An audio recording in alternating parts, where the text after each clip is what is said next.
just to let you know, it is being recorded.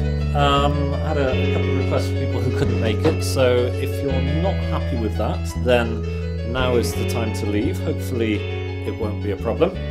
And yeah, do take part as we go through by phone, but also take part through the chat box as well. So some people, I know at least one person, Rob, has said that he can't join with sound. So Rob, if you click on the little chat window there, you can put something in. And if I get questions from people on the chat, what I'll do is I'll read them out to other people so that everyone sees it, because I know that the chat boxes don't show up on the recording. But for now, I think it's time to make a start. So, welcome to collaborating with the sales team to delight the customer. And I know that I've got a few people on here who are not salespeople. In fact, I don't think I have any salespeople on here as far as I know. So, start me off. How do we feel about salespeople on this call? What are some thoughts that we have about salespeople? I'll take the abuse at the beginning, and then as we go through, hopefully I'll warm you up to the idea. Give me some abuse first of all. What do we think about salespeople?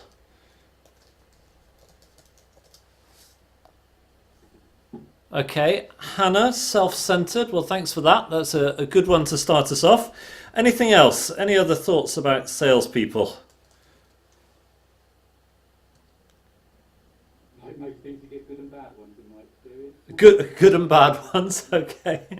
What makes a bad one? Who was that? So I didn't see a name pop up. Who was that? That's David. David. The bad one is the one that overpromised once you've already spoken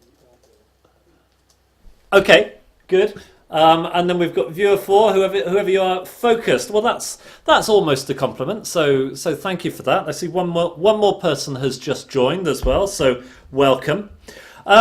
Yeah, so salespeople have these impressions, don't they, that salespeople are a bit too focused on targets, a little bit sort of wishy-washy, not very good at details.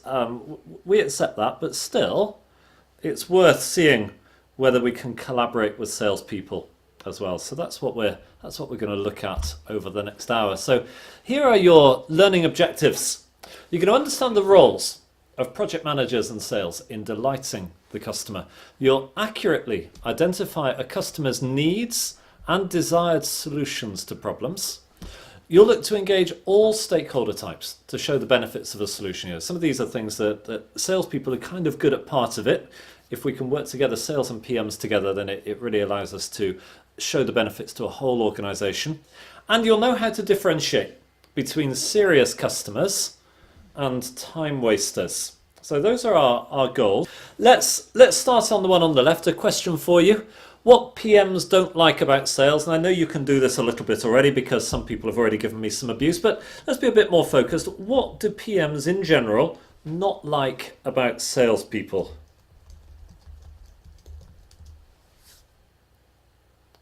Okay, Hannah. Low detail. Looks like I've got someone trying to annotate. I've never had that before, so I'm going to press allow and see what happens. It looks like now, everybody, you can annotate my screen if anyone wants to. So we've got low detail. Good. Any other things that PMs don't like about sales?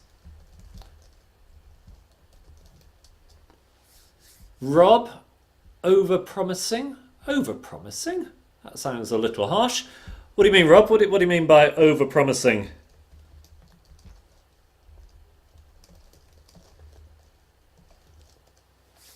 Okay, customer asks and you say yes. Okay, fair point. Yeah, customers do that. Good. What about sales that they don't like about project management? What do you think we don't like as salespeople about you as project managers?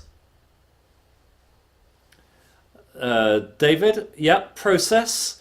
Good. We're not very good at process. Salespeople are often told that we ought to be using a sales process, but in fact most salespeople don't. Okay, what else? Okay, Hannah, inflexible. Yeah, because you have your project plans, don't you? And the project plan is kind of the Bible for moving forwards. And as salespeople, the customer changes their mind about something, and we would love to As someone said just now, just say yes to them, but sometimes that's hard once the project's begun, isn't it? Let me share with you my little list. So what do PMs not like about sales?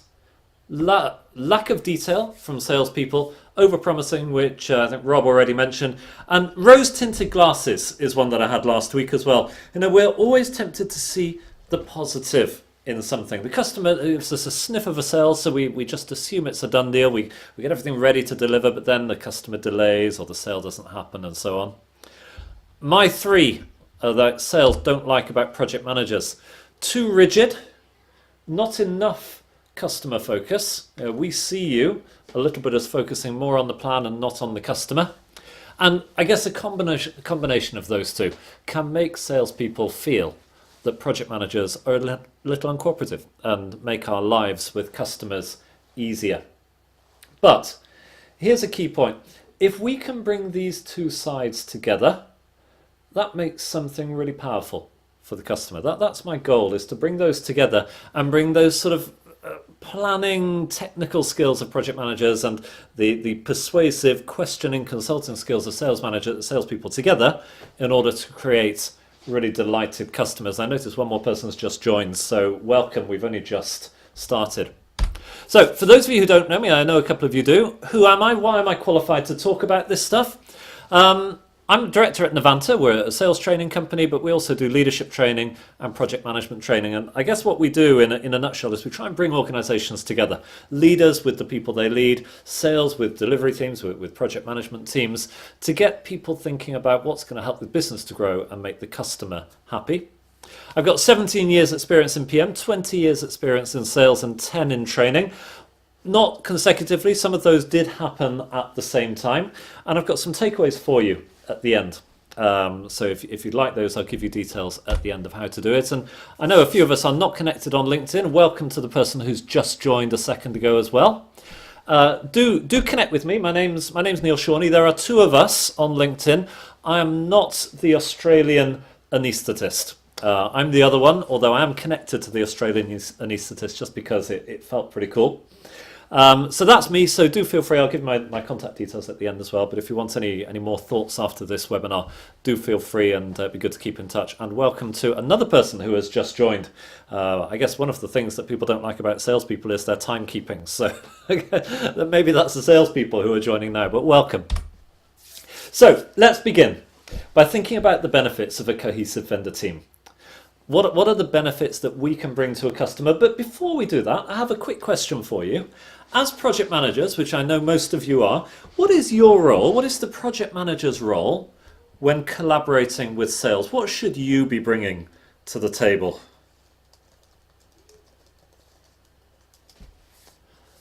Okay, well, thanks for that one, Rob. Common sense. Okay, like to think some of us have some of that as well. But yeah, good one. You're perhaps there to bring us down to earth.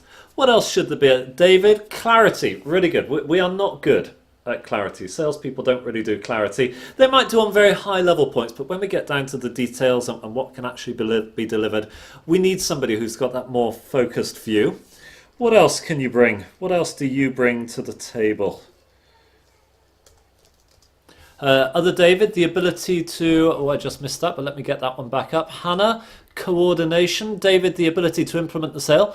Good, yeah, and that can be quite hard depending on your salesperson, can't it? Because if the salespeople make it difficult for you, then it's hard to actually implement the sale. I'm going to say we've got those things that definitely go with the clarity, definitely go with the implementation of the sale. I'm going to say you have a role in facilitating the sales as well. Because actually, as a salesperson, you can make my job easier, because as a salesperson, I don't know the details. I don't know the techie stuff. I know the sort of high-level benefits, and then I get into some meeting when the sale is about to go through, and I've maybe got an implementation person on the client side who starts picking my brains about the technical side.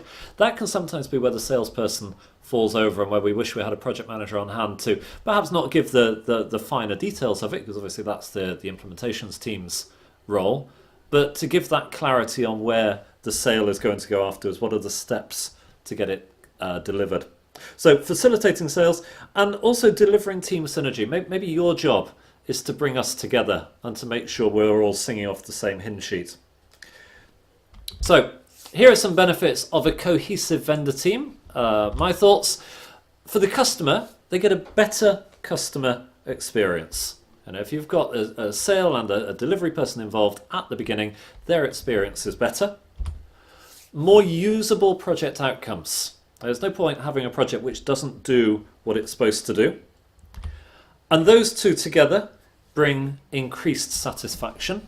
And then my final one, although obviously there are plenty more, is the one I just mentioned: real expertise and insights during the purchasing process, if you're involved during the purchasing process. And somebody at the Dublin talk last week said, what do I do? This is all great, but what do I do if I'm not involved at the purchasing process? Get involved.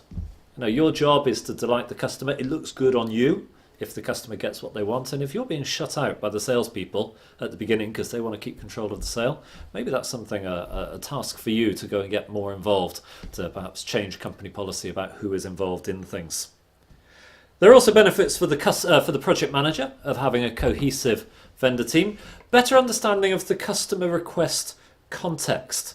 We've got the request from the customer. We know technically what it is, but what we want to know is where that sits within the business. How is it going to help the customer move towards their overall strategy? Early warning on issues. The customer's probably got a great relationship with the salesperson. They've been talking for a while. And if there's something not quite right, the salesperson is probably the person who's going to get informed first. But how good are they at passing information on? Well, it depends on the day. So the more involved you are, the better early warnings you get. Therefore, less rework. Therefore, less stress for you as a project manager. Therefore, better working environment. And hopefully, if we've got these delighted customers and they've got predictability all the way through and they know how things are going to go and they get the results they requested at the beginning, hopefully future business. Hopefully that customer will come back to your organisation for more, rather than thinking about the competition who might have perhaps a more joined up approach. So we've got some benefits. Let's think finally, before we get into the details, of what makes a delighted customer. What makes a delighted customer? So I did a survey a little while ago now, 6-7 months ago, on LinkedIn, with a number of people who I knew were in purchasing roles. We surveyed about 150 people, so not a huge one. And I asked, what makes a delighted customer? What makes you delighted when you're buying? And this is what we got. These are in the order they came in. And I know that there'll be a couple of people who might disagree with the order on here. I do a little bit as well, but this is what people told me.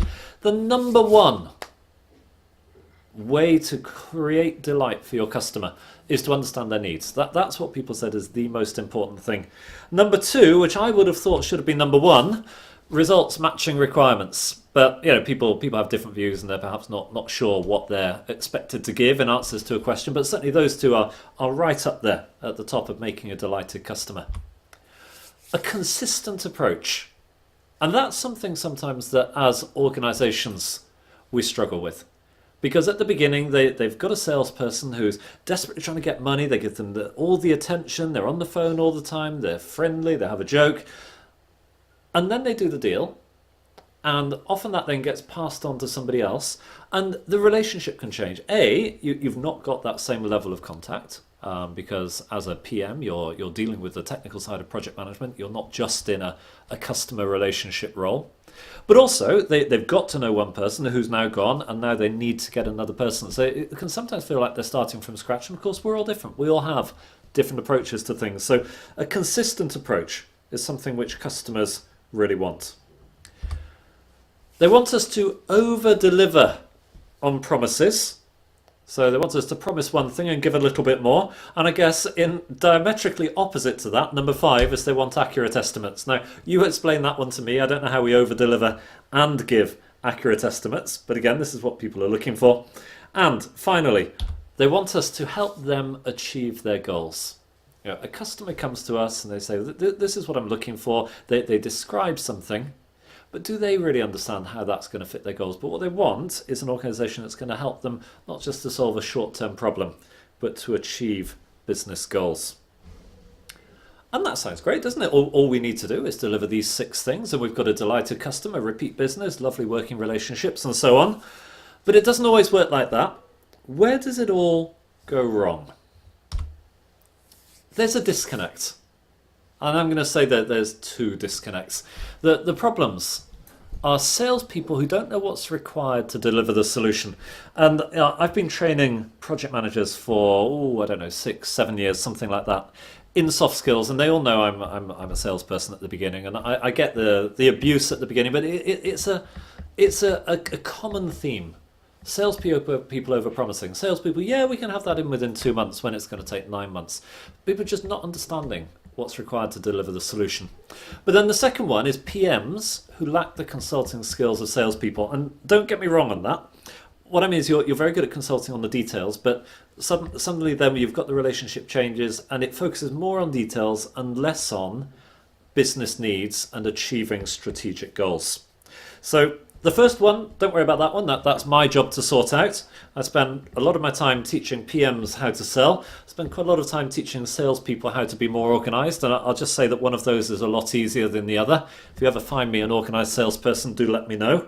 But point two is something you can be taking responsibility for. Keeping up the same pattern of consultation once the relationship has been handed over to understand business needs once the project has started. And as a result of those two disconnects, what we have is a disappointed or perhaps a frustrated customer and conflict between sales and project manager. But if a project manager can develop sales skills, it can help hugely with meeting client expectations, as well as the shared goal of creating delight for customers. And as an added benefit, the project manager is the person who's then on the ground, and you can then be much more alert to other opportunities in the customer organisation, maybe helping your employer to win more business, cementing the partnership, upselling a product to help them get more value of the thing they've just bought. So we're going to look now at how to collaborate and some of those key elements of a salesperson's role. Now, I've called these the sales secrets. And when I say sales secrets, I don't mean it's a secret from project managers. It's a secret from many salespeople too, because lots of people don't do this. Let's call this best practice. And hopefully as we go through these, you will see very much how these things are much more within your skill set than within the typical skill set of a salesperson. So we're going to look at three things now. We're going to look at how to accurately understand the customer's needs. We're going to look at how to ensure all the different stakeholders are engaged in the message, and how to then differentiate from real customers from time wasters so that we're spending our time with the right people. So I have another question for you. You can either speak or use the chat box and I'll read them out. What do salespeople actually do? What are we doing on a day-to-day basis, do you think? Other than making coffee, talking about beer, recovering from hangovers and all those stereotypes, what do we actually do? Okay, Rob, we ask questions. Good. Yeah, what sort of questions? Oh, hang on a sec. I saw one from David as well, which just skipped past me. Promote the product. Good. Yeah, we promote the product. What sort of questions, Rob, or anyone, do you think we're asking? Okay, open questions. Good. Open questions, those wide open things that get the customer talking. We're really good at asking those and listening to things. What we're not so good at is those more definition, closed type questions to actually hammer down something specific. Good. What else do salespeople do? Okay, close deals. Good. Thanks, Hannah. Close deals. Anything else? Other than sit down and have a chat at the water cooler or whatever else it is that fits the stereotypes. Let me show you my list. I've got a couple of things. The first thing salespeople do is they understand. And that comes into the open questions, which Rob mentioned.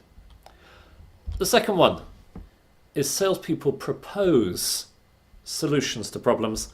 And then the final one is they gain commitment. So let me give you that as your first takeaway from today. When you're at a customer site or speaking to a customer, or you find yourself with some sort of a sales opportunity, if you can remember these three things, you've got what you need.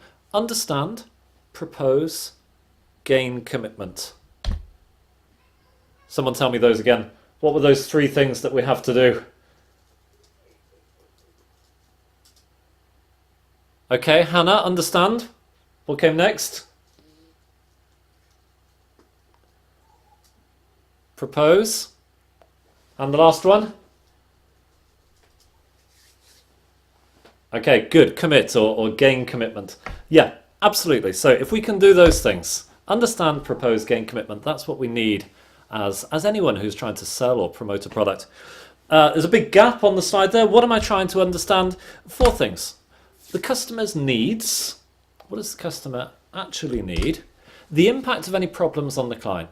They're telling us about problems they've got, but what does that actually mean in terms of the client, say, achieving their strategic goal or their 5-year plan or whatever it might be they're focused on at the moment?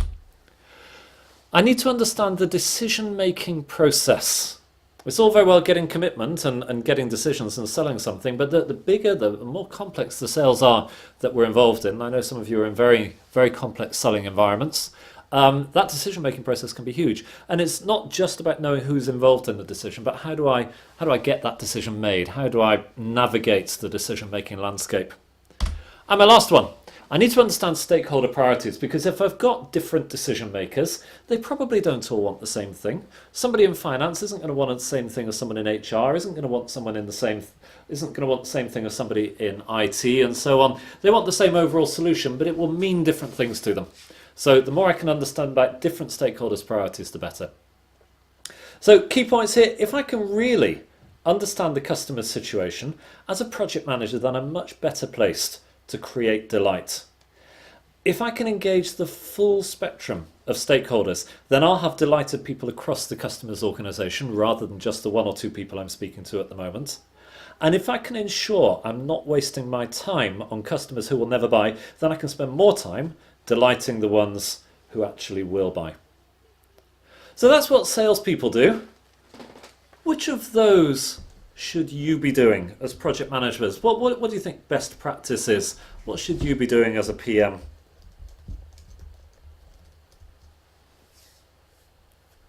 Hannah, understanding.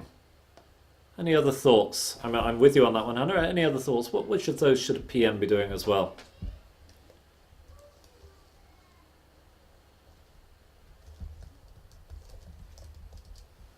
Okay, Rob, proposing. I'm going to say these are the ones that you need to be doing. I'm saying all of them, because as a project manager, you need to understand what their needs are. You need to understand the impact of problems on the client in order to put the right solution in place and get the right stakeholders involved. You need a decision-making process understood, because if anything needs to be changed, you need to put those change requests through and understand who you need to get the buy-in from. You need to understand the different stakeholders' priorities if you're going to lead the team.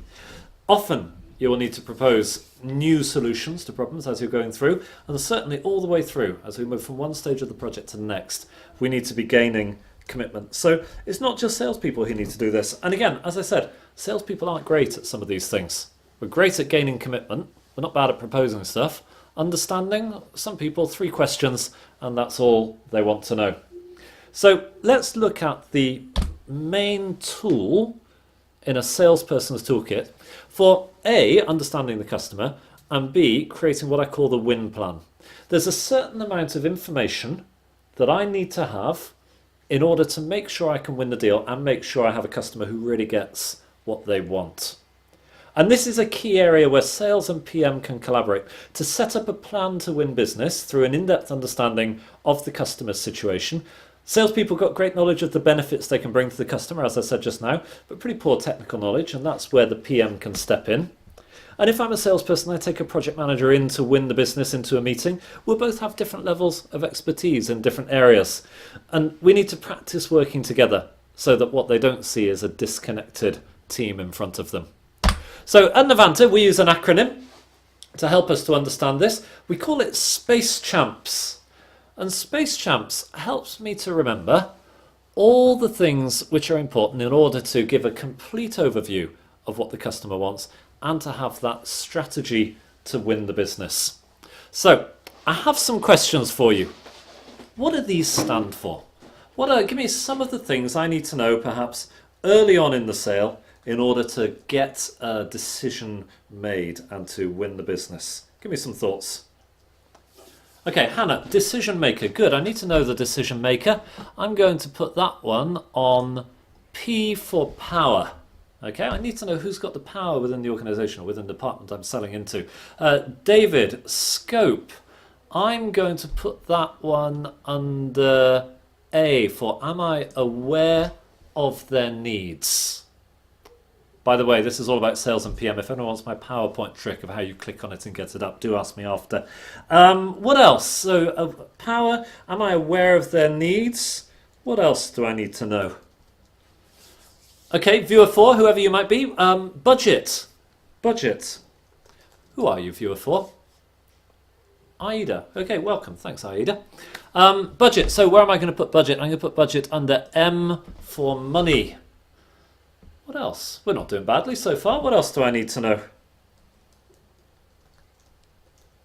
know? Time. Okay, so thanks, David. I'm going to put that one under the final S, which is S for schedule. And when I say time, when Dave says time and I say schedule, it's not just the schedule for getting something confirmed, but when does the customer want to start seeing results from? If you want to start seeing change in your organization from November, when do I need to have the solution implemented by? Working back from that, when I need to have decisions made, payments received, and so on. Viewer flow, Aida, competition. Good, okay, competition there. Who am I competing against to win your business? What have I got then? 2 more just come up. Viewer 8. Who are you, viewer 8? Give me a name so I call you the right name. Well, I'll see that pop up in a second, I guess.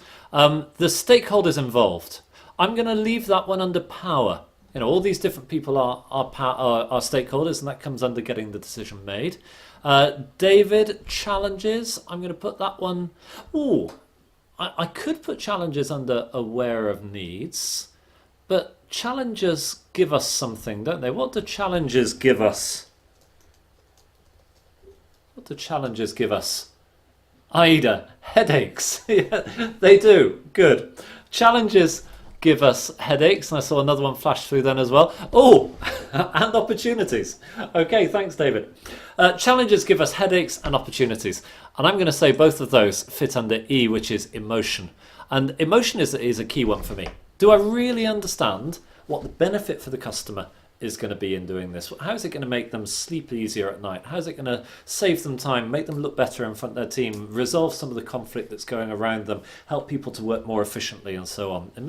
Emotion is a key one. Ephraim, thank you. Viewer 8, Ephraim, thank you very much. Give me another. What else? We're doing pretty well, to be honest. Any other thoughts?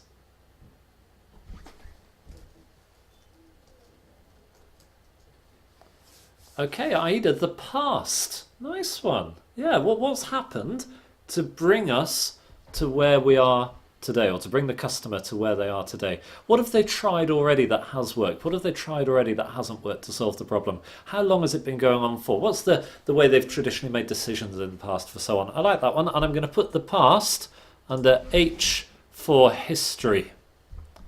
Let me give you the others. S is for size. What is the size of the current opportunity? Is it £100 or £100,000? Or something more than that, perhaps? I've got P for potential, which is connected to size, but more about the future. Is this a one-off deal, however big it is, or is it if I sell this and do a great job on this one, I'll get more in future? Have I got add-ons to add on to it? Have I got a subscription, for example? A is for advantages. Do I really understand the advantages I can bring you as a customer? And that might be things that make me unique. It might be things which, I don't know, address a specific culture that you have in the organization. But I understand the advantages I bring. And then my last one, C, is competition. Well, I can see a car horn in the background. And Aida, you've already got that. Yes, I have already got that, but it wouldn't make a good word otherwise. I needed Space Jump, so I needed 2 competitions. No, that's not true.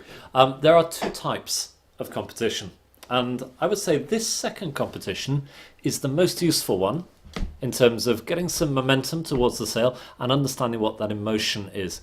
This competition is all about who does my customer compete against in their marketplace, and what can I do to help them differentiate themselves. No one's going to buy something just because it looks nice sat on a table or it's a good piece of software and so on. People buy it because it makes a difference to their organization. It makes them more competitive. So the first competition on the left hand side in space, that's who am I competing against for your business? What makes me different? That's all really important. On the right hand side, the second competition, who do you compete against, Mr. or Mrs. Customer? And what can I do to give you a competitive advantage over your competitors? So that's Space Champ. So let me show you what happens if something's missing. So a little while ago, or no, let's say 3-4 years ago, I was working with somebody in my team about how to try and get a deal over the line. And we went through her Space Champs, and I said, so why does this person deserve to be in your pipeline? And she said, well, we're selling to project managers. She said, I'm selling to a really senior project manager in the UK office of this company. And it seems perfect. They've got the right emotion. They really want it. I know what their needs are. I know how big the opportunity is. I know who they compete against. We can really give them a differentiator against their competitor and so on. But what this person didn't have was power. So I said, well, Christina, but whose decision is it? And she said, well, I'm speaking to the senior PM. She seems pretty keen on it, and she's pretty influential. So I think this person should be in my sales pipeline. But actually, as we talked through it, we realized we knew nothing about the power at all. So I sent Christina, my salesperson, away to go and do a bit more research. That's the part of the strategic win plan. We've got this missing. Christina, go find it out. So she did. That was her next step in the plan.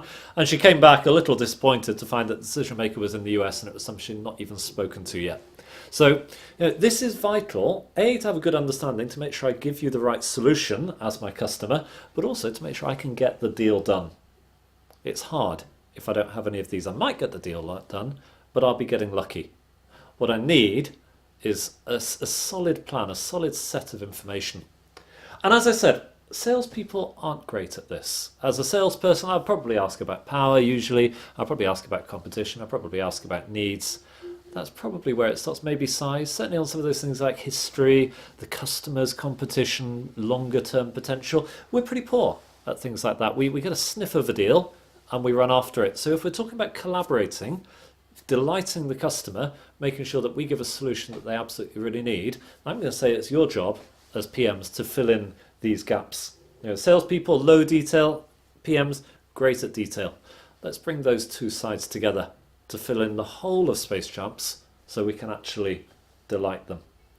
And of course, these are not just the things that salespeople need to close the deal. These are the things that you need as a project manager to do a great job. You can't start a project without knowing about the money. You don't want to start a project without knowing what the potential is, because you'll be just seeing it as short term where it could be longer. You certainly want to know about competition. You need to know who to go to, who the power's with when you need something approved or changed and so on. All this stuff is, I would say, universal between sales and PM for the things we need to know.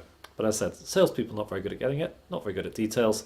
You can really help us out here to delight our customers. And let's say that if you're collaborating, you ought to be having a meeting, sitting down and talking about these things. Most sales don't happen in one sales call, do they? They're usually strung out over a number of months.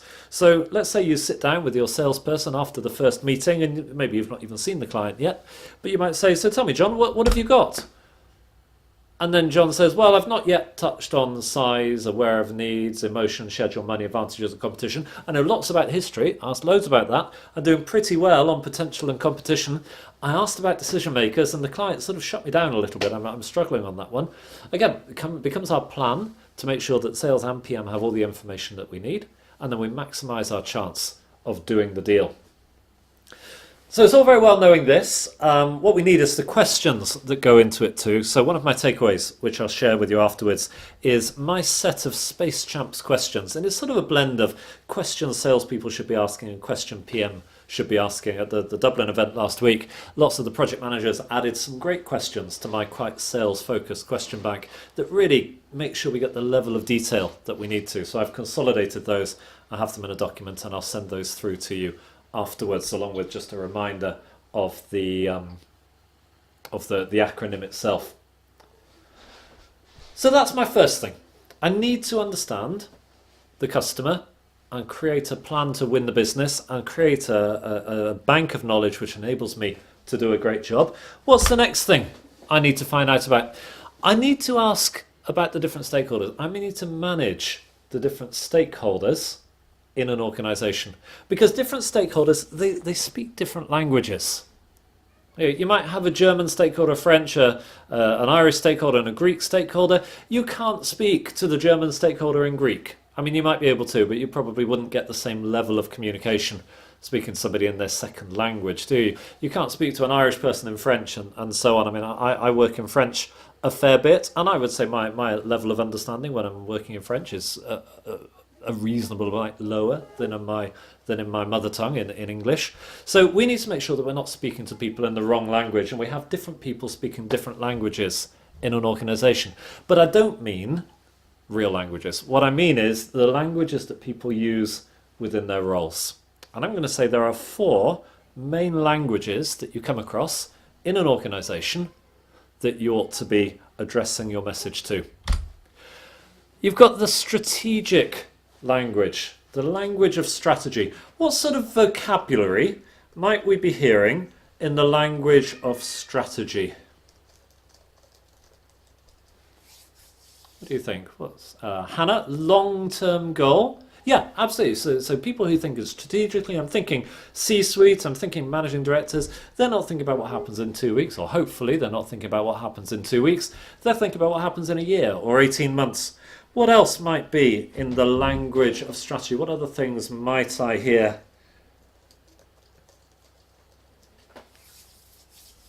Okay, Hannah again. Takeovers, yeah, mergers, acquisitions, that's the sort of thing. And I used to work for a company a number of years ago that was setting themselves up to be sold. There was lots of investment just before the organisation went floated on the stock market, because they wanted to get the company in the most attractive way possible. So that's what I need to be speaking about. I need to be using strategic vocab, speaking to those strategic stakeholders. What have I got next? Financial stakeholders. What's the language of finance? What am I hearing those people say? And what do I need to be saying back to them? Okay, viewer for Aida. ROI. Good. What else? What are some of the other words that I'm hearing from finance people? David, cost, net present value. Good.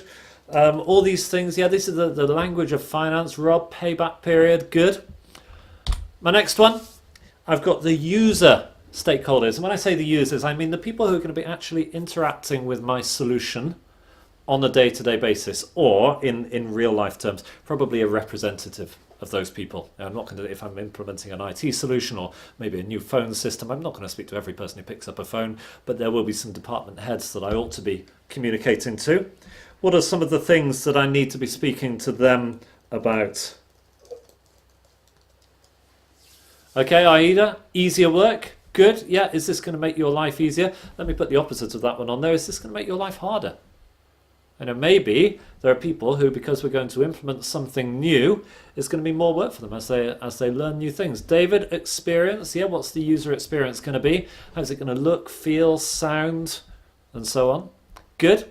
And my last stakeholder, my last language I need to be speaking, probably the easiest one to think about, compliance. What do I need to be thinking here? What are some of the words I'll hear in this one? Aida, compliance. Yeah, very good. But yeah, absolutely. Is compliance? Is are we in line with legislation? Are we setting ourselves up to get on just the wrong side of GDPR?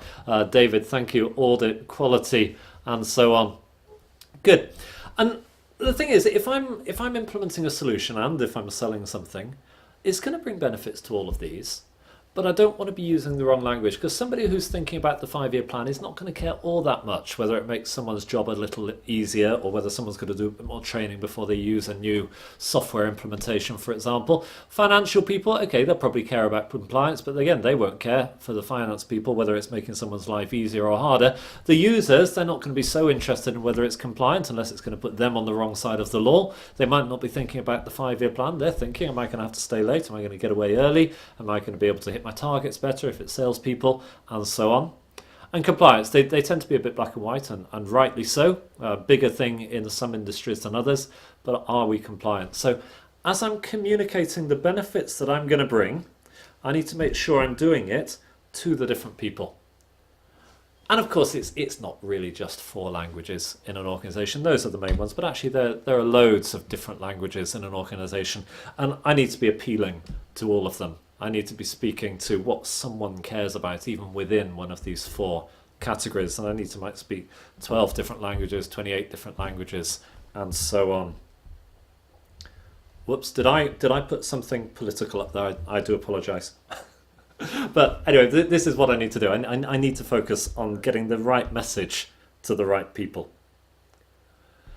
So what have we done? We've looked at how to really understand the customer. We've looked at our space champs. We've looked at now how to manage the different stakeholders, the fact that as we're describing our solution, or as we're partway through implementing, that we're describing the next step, that I'm communicating in strategic, financial, user, compliance, and every shade of grey in between. My third thing that I care about is distinguishing between a real buyer and a time waster. When might a PM need to distinguish between a real buyer and a time waster? What do you think? What would be some opportunities that I might have when I need to do this rather than the salesperson? Okay, Aida, good. Upselling. Yeah, you're in there, you're in with the client, implementing the solution. And what happens? You realise that there's an add-on that you could be implementing, and you think, okay, great, let's go and do some work. Let's go and quote for these people. Let's go and do a bit more fact finding and find out more stuff. But then you find that actually it's somebody who perhaps doesn't have enough authority, or is just testing the water to see whether they can get a quote from you to push the price down from one of your competitors, from their current supplier, and so on. Good, and I saw there flash through from David. Let me just bring that one back up. Change requests. Yeah, when I'm putting a change request through and somebody says, this is what I need, is it the right person? If it's going to cost more, do they have the budget to sign it off? And so on. Good. Any other opportunities that I might have to distinguish between a real buyer and a time waster? Okay. Rob, when you're with a salesperson, yeah, salespeople, we've already talked, they've got these rose-tinted glasses on. When you're with the salesperson, maybe it's your turn to say, actually, Jane, are you sure we should be spending time on this? Good. So those are my thoughts. We need to make sure that we understand whether a customer is serious about buying or not. And I'm going to say there are a couple of opportunities when you might have that. What clues might I have that a customer is a time waster? What clues might there be that a customer is a time waster? Well, let me start you off. I'm going to say that not getting everything from Space Champs might be a good one. You know, I'm trying to fill in all those size, power, aware of needs, and so on. And if I'm asking some of those questions and the customer starts being a bit evasive, maybe that means that they're not as serious as I hoped they would be. Okay, Ida, lack of commitment. Yeah, whenever I try to get some commitment to something, either during the sale or post-sale, or to get some extra budget for something, whatever it might be, I try and get some commitment. The customer or the stakeholder goes a little quiet. Absolutely, that's another, let's say, a warning sign that I might... another warning sign that I might have somebody who's wasting my time. And David, yeah, when they're not sure what they want, they're talking to us about something, they seem a little confused. What do I do then if they're not sure what they want? What's my goal? What do I need to do? Rob, yeah, questions. I need to ask questions. Which questions? I go back to my Space Champs.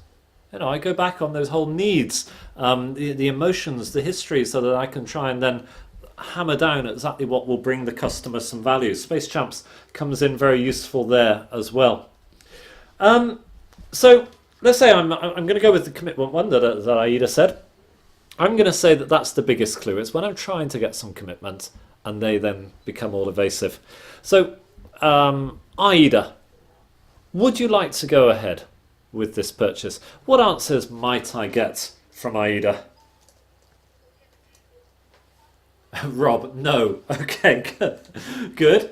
I might get no. I'm going to say that there's 3 answers I might get. I might get a no, I might get a yes, and I might get a maybe. Now, I'm not saying this is truth, but I'm just putting it out there. Those customers who say, yes, I would like to go ahead, they're less likely to be the time wasters. It's not impossible, but let's say if I'm speaking to the right level of authority and they say, yes, I want to go ahead, then they're probably not the time wasters. It's those people who say no and who say maybe who I need to think a little bit more about. So, if somebody says no to me, they don't necessarily mean no. A no from a customer can mean yes, but only if you can satisfy me on this problem. And I know I'm suddenly reinforcing all those negative opinions you have about salespeople, aren't I? It doesn't mean no, it means yes. But I'm going to say it does. There are two types of no, and we need to be able to differentiate between the two. We've got the no, meaning, yes, I'd love to go ahead if you can satisfy me on this problem, whatever that problem might be. Maybe I need it implemented in 3 months rather than 4 months. It needs to be below X £1,000 in order to be able to get sign off on it. I need to solve this particular problem in the user interface, whatever it might be. If it's getting something like that, then I'm going to call that an objection. And what they're saying is, if you can overcome this problem for me, if you can satisfy me on this problem, then we can go ahead. And we call this an objection. It's a rational reason not to go ahead with something which the seller may be able to overcome. Maybe we can tweak the schedule. Maybe we can deliver in stages rather than all at once. Maybe we can get some sort of a discount or a delayed payment and so on. If I can overcome that problem, then that becomes something where the customer will buy. But the other sort of I know I get is what I call a stall. And the stall is one of those things which is, I don't want to go ahead, and by the way, don't try and pressure sell me into it. I'm really not prepared to talk about this any further. And if we can differentiate between those two, then we know whether we've got a serious customer or not. The problem is that I could have the same excuse. One time it might be an objection, the other time it might be a stall. So let me give you a really common one. This is one that salespeople come up across all the time. It's with my boss. Mrs. Customer, would you like to go ahead with this? Or Aida, I'm selling to you now. Aida, would you like to go ahead with this? Yeah, it's with my boss. And then I need to go and do a bit of analysis on what's being said, maybe ask a few more questions to see whether that's a genuine objection or a stall. And let's say the first one might be the timescale. If I just went and gave a presentation to Aida 2 days ago and then I phone her up and say, Aida, can we go ahead? And she's still with my boss, I would say that's completely reasonable. If it's 3 weeks since the presentation, then maybe it's looking a little bit shaky, a little bit more like a stall rather than objection. But these things have characteristics. A genuine objection is high detail. Do you want to go ahead? It's with my boss. She's been on holiday for the last 2 weeks and she's just come back today, and she's come back to a bit of a problem. There's a bit of a crisis going on in the office, and I think she'll be able to get onto this, let's say, Thursday next week. Suddenly it's not just it's with my boss, but I'm getting a high detail description. It's with my boss and they seem to be helping me to fill in the gaps. It's reasonable. Suddenly that sounds reasonable. It's been on my boss's desk for 3 weeks, no other news, probably less reasonable. It's on my boss's desk, she's been on holiday and dealing with a crisis. Sounds quite reasonable to me. It's specific. It's not vague at all. There's a definite reason why they can't go ahead. And probably only one or two. There could be more than one, but again, all of them need to fit into that category. And most importantly, the customer is happy to discuss it. That's a key point about a genuine objection. Customer is more than happy to talk it through.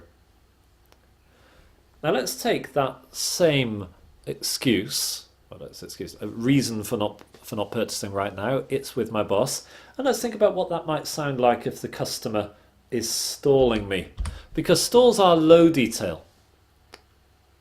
Aida, should we go ahead? It's with my boss. Oh, okay. Wait, who exactly is it with? Oh, I don't know. It's someone more senior than me. They don't tend to give us a huge amount of detail. A stall is unreasonable. Aida, sorry to pick on you with this, Aida. Maybe you'll buy something at the end. Aida, should we go ahead? It's still on my boss's desk. But Aida, it's been 4 months on your boss's desk. How big is the pile of stuff on your boss's desk it has to work the way up to? Suddenly it's beginning to feel a little unreasonable if time is going on too much. It's quite vague. When do you think your boss will be able to look at it? Well, I don't know really. I mean, she seems. I don't like to ask her. I'll see when she's done it, and then I'll call you. Quite sort of evasive and vague. And the problem with a stall is a conversation finisher. An objection is a conversation starter, happy to go and talk it through, try and overcome the objection. Those stalls are when they don't seem happy to talk about it and they just kind of wish you would go away. So those are some things that we can do to try and understand whether I'm dealing with a genuine objection, that means a yes if you can overcome this problem, or a stall, which means the customer is probably not interested at all, but they don't like to give you a sort of an out and out no. I've got you another technique which might enable you to turn a stall into an objection. Here is my favourite question, or words around this question at this kind of event that comes up. Ida, I appreciate it's with your boss. I empathise. We've all got managers we have to get things signed off by. But if it weren't for that, how keen are you to move ahead with this on a scale of 1 to 10? And I do ask for the number because I want a real definite feeling of how keen someone is. And I ask Aida that and she says, oh, I'm a 9 or I'm a 10. I'll believe you. It's not an objection. It's not a stall. It's an objection. You wouldn't go and say, I'm really keen if I can only get it past my boss. And in fact, then let's try and work to get past that boss together. Okay, you're really keen.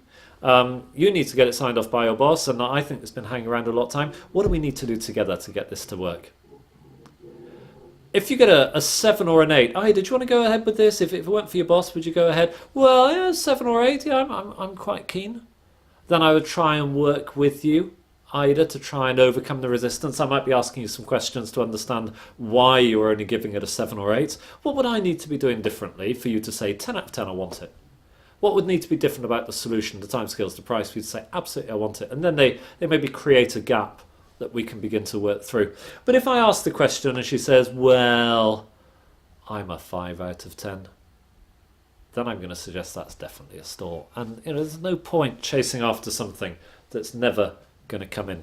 Let's move on and then spend our time on a customer who's more likely to say yes. So, to close, what were the key points? We need to collaborate with the sales team to delight the customer. The sales team can't do it on their own, we can't do it on our own, but if we put our skills together, then we can do a really good job at delighting customers. We might get some support from management to make that happen perhaps, but if we can start those conversations going on a particular opportunity, even if it's after it's sold, then it goes a long way towards delighting the customer. I need to understand the customer using Space Champs.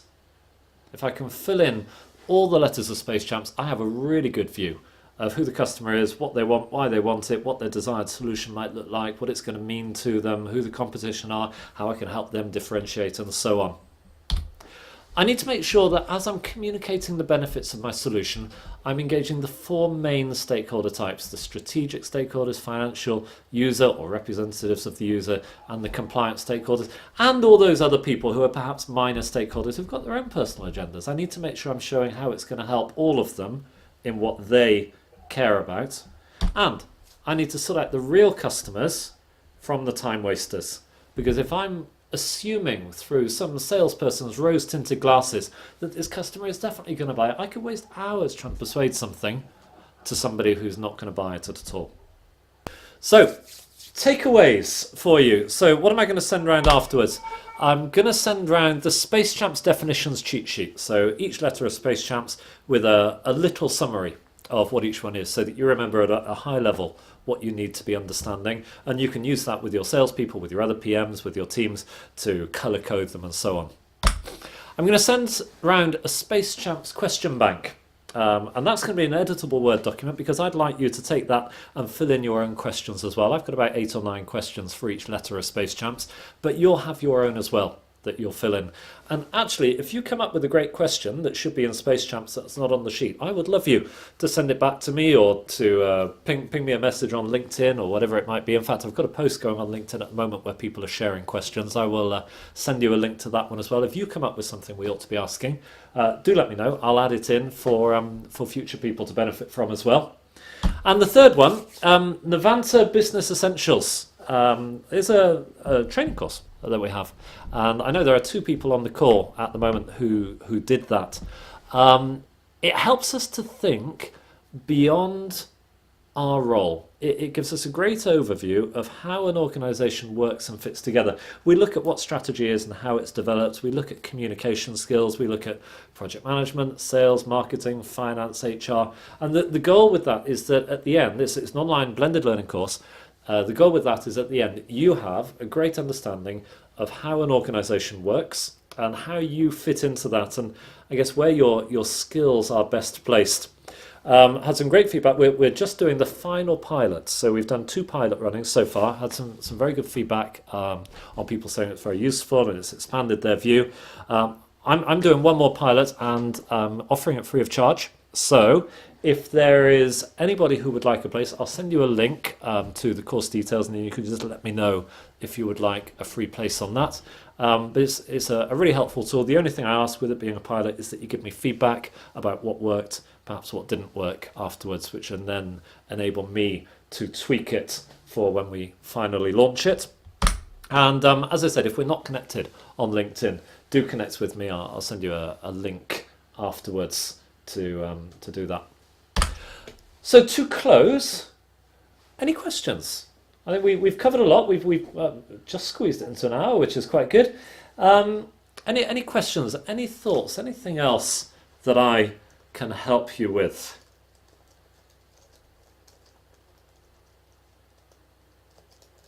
Okay, I'm going to take that as a no then. Oh, Rob, what if sales won't engage?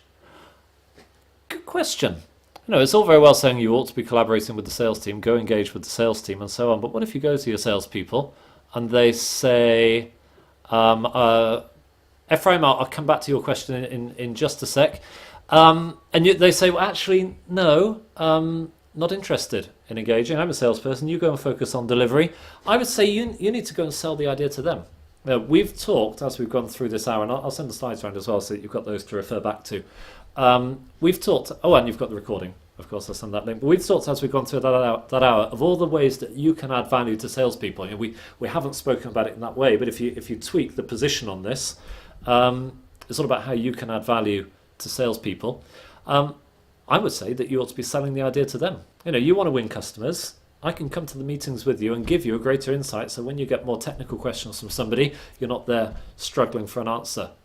I can help people to see the timescales involved. Well, you're there with your rose-tinted glasses. I can be saying to the customer, look, if you do not sign the contract by next Thursday, we will not have it implemented by when you need. And I know that, and let me justify you on that because I'm the project manager and I'll show you what the plan would look like.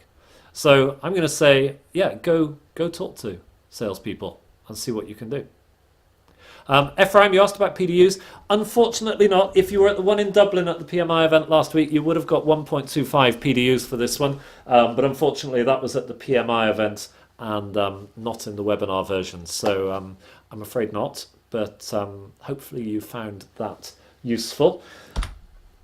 Anything more? I know at least one of you signs up to these things, but we have e-tips. So if you want to sort of drip feed information into your head we did them on sales, on leadership, and on Microsoft Excel, which is the hidden geek in me. I'll send you a link where you can sign up to free tips. They come through once every 2 weeks, unless I'm really busy, in which case we have a bit of a gap. Do connect to me on LinkedIn. And also, because we're a training company, we do training, consultancy and coaching. And as I said, real speciality in bringing those sales and delivery people together, but also project management training and sales training and coaching for people who want to grow their careers. So if you want any of that, you'll know where I am. Other than that, thank you for taking part. Thank you for sharing your ideas and sharing your thoughts as we've gone through, and I hope you found it useful. I'm going to switch off now. I'm going to edit this over the next couple of days, and I'll send you a link if you want the recording, and I'll follow up with those takeaways very early next week. So thanks for taking part. I will hopefully come across you again soon. David, thank you to you too. And yeah, have a good weekend. Thanks, Ephraim. Bye-bye.